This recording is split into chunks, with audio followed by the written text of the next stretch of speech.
আমাৰ পিছফালে আহি আছোঁ মই এডাল বিশেষ গছ দেখাব বিচাৰিছোঁ।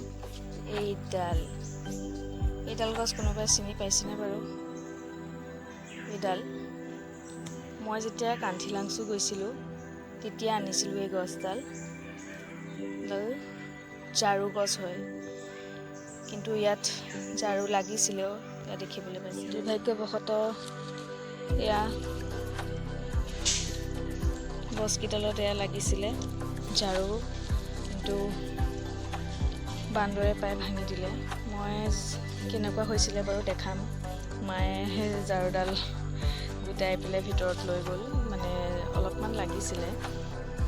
দুডালৰ পৰা যেনেকৈ বাঁহ গছৰ হেৰিবিলাক বাঢ়ে তেনেকৈ দেখাততো বাঁহ গছৰ পাতৰ নিচিনা হয় ন। থুনুকাৰ কাৰণে গছডাল এইখিনিতে ভাঙি গ'ল। গোটেই ইয়াতো ভাঙা আছে, ইয়াতো ভাঙা আছে, এয়া চব ভাঙি আছে। তাৰপিছত মই দেখাম কি সুন্দৰভাৱে হৈছিলেগৈ, কিন্তু গোটেই বহুত বেয়া লাগিছে। এনেকুৱা হৈ গ'ল। ইমান কষ্টৰে আনিছিলোঁ মই কান্থিলাংচু যাওঁতে। আৰু অলপ হোৱা হয় কিজানি জাৰু আমি পালোৱে হয়। লাষ্টত এইখিনি